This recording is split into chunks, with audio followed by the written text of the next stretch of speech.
Hi, this video will go over a few items with respect to printing. So let's assume you've opened up your file, you're all ready to start. And this should be applicable either for the large printers or the smaller printers, P5000s in the digital lab. All right, so first things first.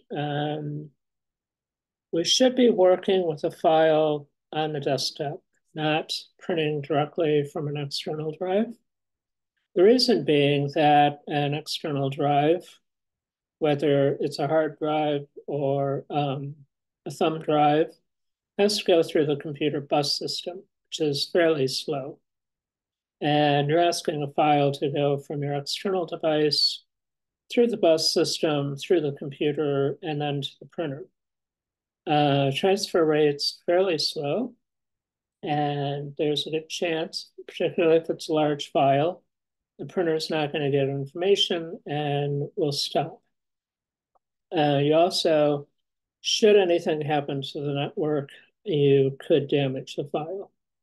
So consider your external device strictly as a storage device and not something to work off of.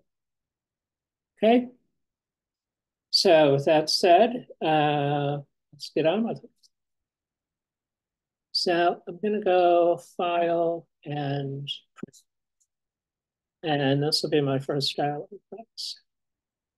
There are some items on here I'm not going to go through just because I don't want to contradict your instructor, what they may have said. We'll start with color handling and printer profile. So for color, we want Photoshop to manage color.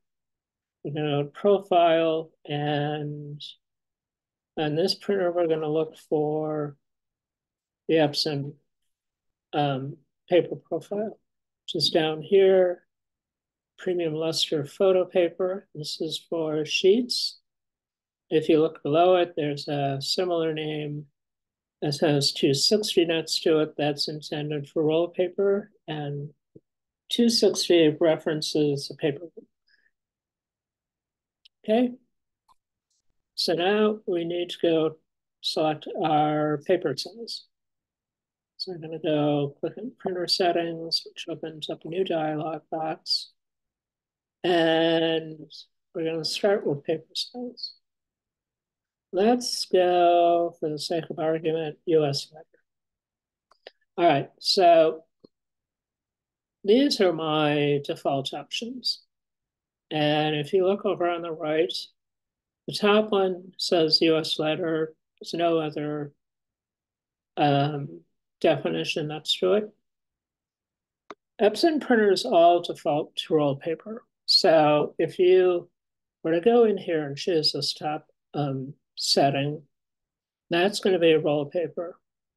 And for us, if we want to do sheets, we need to go to US letter sheet.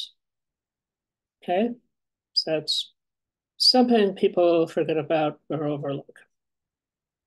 I want to touch base with roll paper today too, so I'm going to go down to manage custom sizes, and I want to create a new paper size. So I'm going to hit plus mark to bring up a new box. Let's say I'm printing on 36-inch paper, and my print could be 36 by 20 or 36 by 50.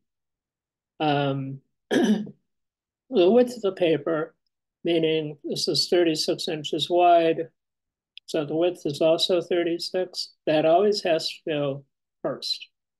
So we're going to go 36, and I'm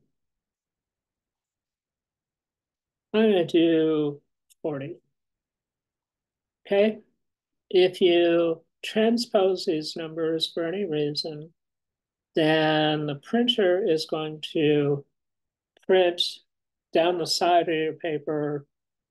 It's going to be smaller than you think it is, and you're going to burn through a lot of paper. So it's really important not to transpose these numbers. Okay.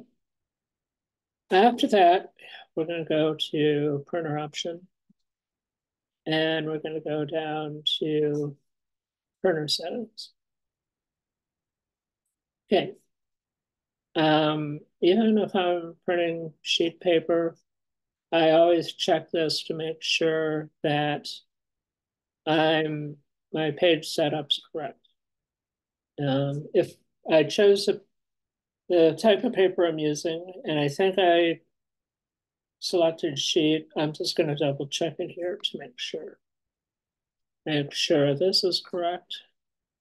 And we're going to go luster because I need to make sure that my media type and my ink set matches.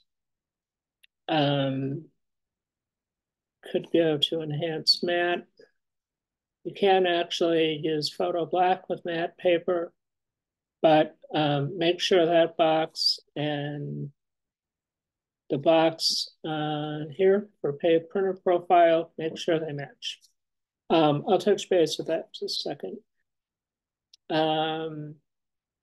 High speed means the print head's going to print both directions. And you can leave it off.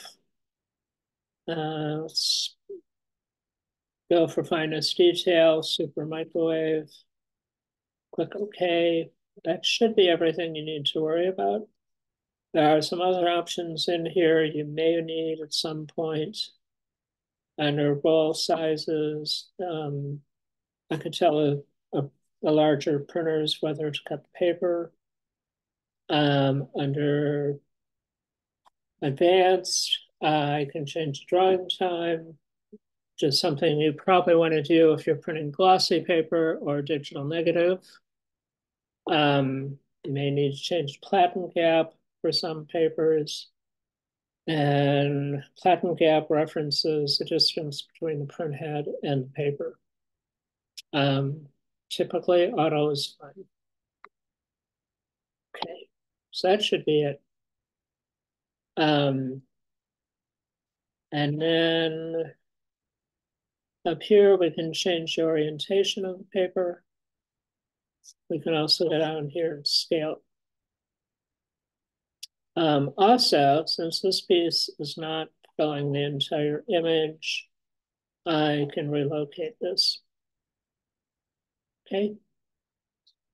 And I'm going to go back here for a minute.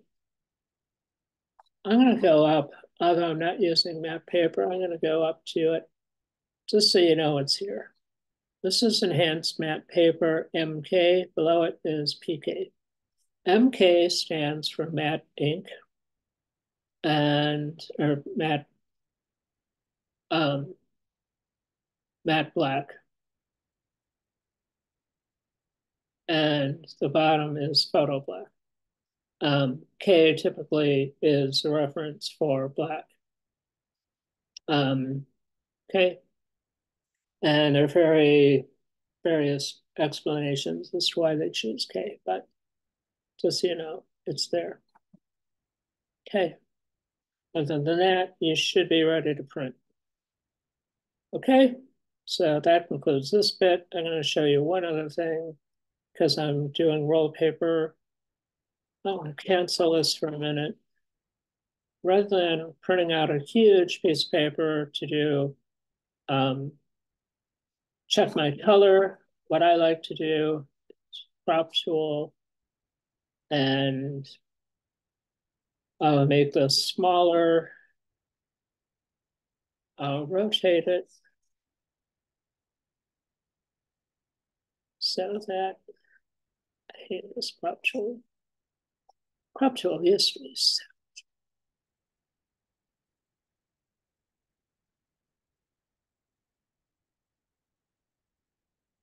Okay. I just want to position this so I'm getting a good representation of the image. So I can see the highlights, I can see the shadows, and so I will make custom size for this. I generally recommend you don't go smaller than 8-inch width. After that, printers tend to have issues. So I'll print this out 8 inches by 36 so I can check the color, see if I need to make any changes before I commit to a really large print. And that's about it. Thank you.